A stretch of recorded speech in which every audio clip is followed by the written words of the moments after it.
শহীদ president Ziaur Rahman ও শেখ মুজিবুর রহমানের মধ্যে পার্থক্য কি জানেন?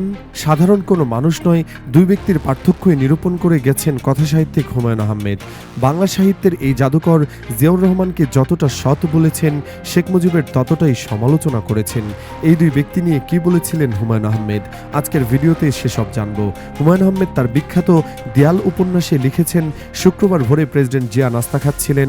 আয়োজন সামান্য, 4টা লাল আটার রুটি, 2 পিস বেগুন ভাজি, একটা সিদ্ধ ডিম। জিয়ার সঙ্গে নাস্তার টেবিলে বসেছেন তার বন্ধু ও সহযোদ্ধা জেনারেল মঞ্জুর। জেনারেল মঞ্জুর বিস্মিত হয়ে বললেন, এই আপনার নাস্তা? প্রেসিডেন্ট বললেন, হতদরিদ্র একটি দেশের প্রেক্ষিতে এই নাস্তা কি যথেষ্ট না?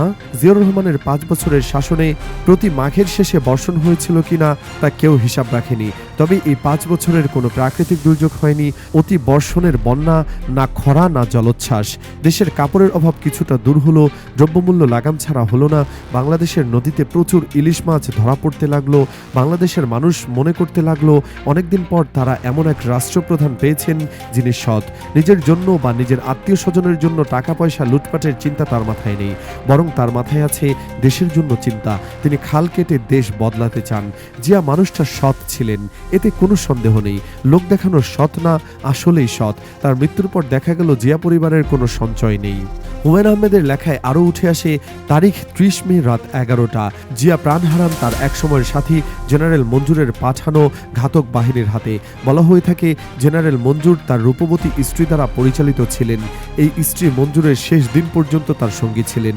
সেনা অভ্যুত্থান ঘটানো এবং জিয়া হত্যার পেছনে প্রলয়নকারী স্ত্রী বুদ্ধি কাজ করতে পারে। সে সময় জিয়ার মৃত্যুতে সারা দেশের লাখ লাখ মানুষ রাস্তায় নেমে আসে, বিক্ষোভ করতে থাকে। তা দেখে মনে হয় এজন্য পুরো দেশ কাঁপছে। এদিকে শেখ মুজিবকে নিয়ে তিনি লিখেন, শেখ মুজিব অতি কাছের মানুষ। তার রাজনৈতিক সচিব তোফায়েল আহমেদ বসে আছেন রক্ষী বাহিনীর সদর দপ্তর সাভারে। আতঙ্কে তিনি অস্থির। বঙ্গবন্ধু নিহত হলেন। বঙ্গবন্ধুকে রক্ষার দায়িত্বে নিয়োজিত রক্ষী বাহিনী ঝিম ধরে বসে আছে। একসময় সাহসী তেজি ছাত্রনেতা তোফায়েল আহমেদও ঝিম ধরে বসে আছেন। শুরু হয়েছে ঝিম ধরার সময়। রাস্তায় মিছিল বের হয়েছে। দুর্ভাগ্যজনক হলেও সত্য, সেই মিছিল আনন্দ মিছিল। শফিক বাংলা মোটরে গিয়ে এক অদ্ভুত দৃশ্য দেখল। সেখানে রাখা ট্যাঙ্কের কামানের ফুলের মালা পরানো কিছু অতি উৎসাহী ট্যাঙ্কের উপর উঠে নাচের ভঙ্গি করছে। আমার বাবুল রোডের বাসার কথা বলি। বেতারে বঙ্গবন্ধুর মৃত্যুর খবর প্রচারের সঙ্গে সঙ্গে একতলার রক্ষী বাহিনীর সুবেদার পালিয়ে গেলেন। তার 2 মেয়ে ছুটে এলো মার কাছে, তাদের আশ্রয় দিতে হবে। মা বললেন, তোমাদের আশ্রয় দিতে হবে কেন? তোমরা কি করেছো? তারা কাঁদো কাঁদো গলায় বলল, খালাম্মা, এখন পাবলিক আমাদের মেরে ফেলবে। এই ছোট্ট ঘটনা থেকে রক্ষী বাহিনীর অত্যাচার এবং তাদের প্রতি সাধারণ মানুষের ক্ষোভ ও ঘৃণাও টের পাওয়া যায়। স্বাধীনতার পর যুদ্ধবিধ্বস্ত বাংলাদেশ যখন দিকহারা, তখন সেনাবাহিনীর এক দৃঢ়চেতা অফিসার হিসেবে জিয়াউর রহমান জাতীয় জীবনে আবির্ভূত হন। বলিষ্ঠ নেতৃত্ব, শ্রমনিষ্ঠতা এবং দায়িত্ববোধের জন্য তিনি দ্রুত দেশের মানুষের আস্থা অর্জন করেন। ব্যক্তিজীবনে তিনি ছিলেন কঠোর শৃঙ্খলাবদ্ধ, অদম্য পরিশ্রমী এবং আত্মবিশ্বাসে সাদামাটা জীবনযাপনে অভ্যস্ত।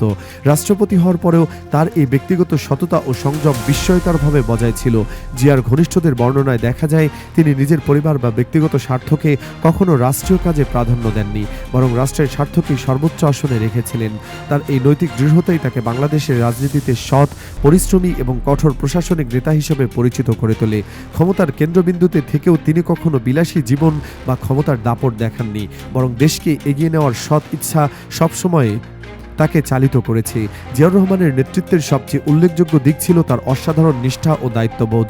রাষ্ট্রপতি হিসেবে প্রতিটি সিদ্ধান্তে তিনি পরিস্থিতি গভীরভাবে বিবেচনা করতেন, গণমানুষের সমস্যাকে সরাসরি উপলব্ধি করতেন এবং দেশের সার্বিক উন্নয়নকে সামনে রেখে সিদ্ধান্ত নিতেন। তার প্রশাসন পরিচালনার ধরন ছিল অন্য সবার থেকে আলাদা। তিনি ফাইল দেখে নয়, বাস্তব পরিস্থিতি বুঝে সিদ্ধান্ত গ্রহণে বিশ্বাস করতেন। এজন্যই বিভিন্ন অঞ্চলে হঠাৎ পরিদর্শন, স্থানীয় মানুষের সঙ্গে কথা বলা এবং মাঠ পর্যায়ের সমস্যা সমাধানে সরাসরি নির্দেশ দেওয়ার ঘটনা নিয়মিত ঘটত। জিয়া বিশ্বাস করতেন, কোনো দেশের উন্নয়ন শুধু রাজধানীর টেবিল চেয়ার ঘিরে সীমাবদ্ধ থাকতে পারে না, উন্নয়নকে ছড়িয়ে দিতে হয় গ্রাম পর্যায়ে। তাই তিনি প্রশাসনকে মানুষের সেবা দিতে দায়িত্ববোধের সঙ্গে কাজ করার উপর বিশেষ জোর দেন। তার আমলে আমলাতন্ত্রের শৃঙ্খলা, স্বচ্ছতা এবং সময়নিষ্ঠতা এতটাই গুরুত্ব পেয়েছিল যে দেশের প্রশাসনিক কাঠামোতে নতুন এক গতি তৈরি হয়। তার আরেকটি গুরুত্বপূর্ণ বৈশিষ্ট্য ছিল ন্যায় পরায়ণতা। রাজনৈতিক প্রতিপক্ষ কিংবা মতাদর্শ ভিন্ন হলেও রাষ্ট্রীয় কাজে কারো প্রতি বৈষম্য করা বা শত্রুতা দেখানো তার স্বভাবের মধ্যে ছিল না। তিনি স্পষ্টভাবে বিশ্বাস করতেন, রাষ্ট্রের সম্পদ জনগণের, আর প্রশাসনের লক্ষ্য হলো সবাইকে সমানভাবে সম্পৃক্ত করে উন্নয়নকে এগিয়ে নেওয়া।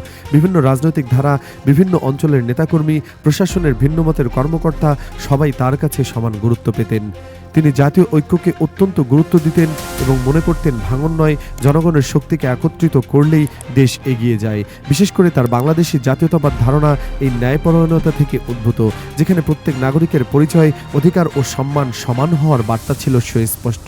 জিয়াউর রহমানের শাসনামলে তিনি যে যুগান্তকারী পদক্ষেপগুলো নেন, সেগুলো শুধু প্রশাসন নয়, রাজনীতি, অর্থনীতি, পররাষ্ট্রনীতি, গ্রামীণ উন্নয়ন, এমনকি প্রতিরক্ষা ব্যবস্থাতেও গুরুত্বপূর্ণ পরিবর্তন আসে।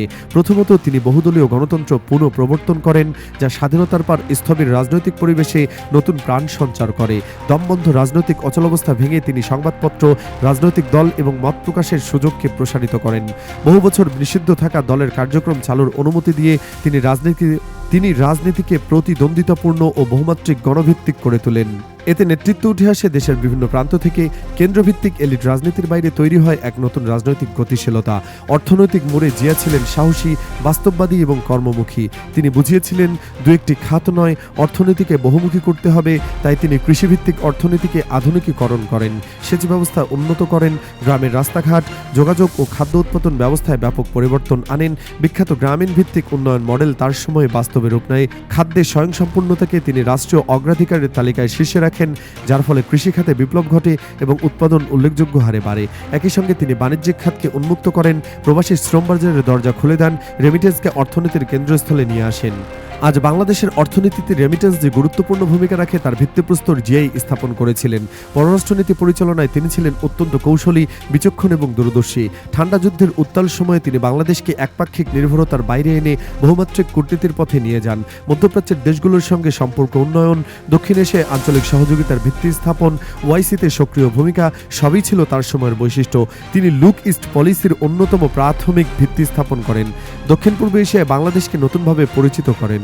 যার নেতৃত্বে বাংলাদেশের রাজনৈতিক অঙ্গনে আত্মবিশ্বাসী এক রাষ্ট্র হিসেবে প্রতিষ্ঠা পায়, যা স্বাধীনতার পরপর সময় কেবল ভিক্ষুকের জাতি হিসেবে পরিচিত ছিল। প্রতিরক্ষা ব্যবস্থায় জিয়া ছিলেন অত্যন্ত দায়িত্বশীল এবং দূরদর্শী। সেনাবাহিনীকে পেশাদার, শৃঙ্খলাবদ্ধ এবং আধুনিক রূপ দিতে তিনি বিভিন্ন পদক্ষেপ নেন। প্রশিক্ষণ, সক্ষমতা বৃদ্ধি, নতুন ইউনিট গঠন সবই তার সময় বাস্তবায়ন হয়। একই সঙ্গে তিনি বাংলাদেশ সেনাবাহিনীকে জাতিসংঘ শান্তিরক্ষা মিশনে অংশগ্রহণের জন্য প্রস্তুত করেন, যার ফলে আজ বাংলাদেশ বিশ্বের অন্যতম বড় শান্তিরক্ষা বাহিনী হিসেবে প্রতিষ্ঠিত। সব মিলিয়ে জিয়াউর রহমানের শাসনামল বাংলাদেশের রাজনৈতিক উন্নয়ন, প্রশাসনিক সংস্কার, অর্থনৈতিক পরিবর্তন এবং আন্তর্জাতিক অঙ্গনে দেশের অবস্থান শক্তিশালী করার ক্ষেত্রে এক বিশেষ যুগের সূচনা করে। তার সততা, দায়িত্ববোধ, ন্যায়পরায়ণতা আর কর্মনিষ্ঠা তাকে শুধু রাজনৈতিক নেতা নয়, বরং রাষ্ট্রনায়ক হিসেবে পরিচিত করেছে। প্রখর ব্যক্তিত্ব, দৃঢ় সিদ্ধান্ত, মানুষের প্রতি আন্তরিকতা এবং দেশের প্রতি অবিচল ভালোবাসা তাকে আজও বাংলাদেশের রাজনীতিতে সবচেয়ে আলোচিত ও প্রভাবশালী নেতাদের একজন হিসেবে প্রতিষ্ঠিত রেখেছে।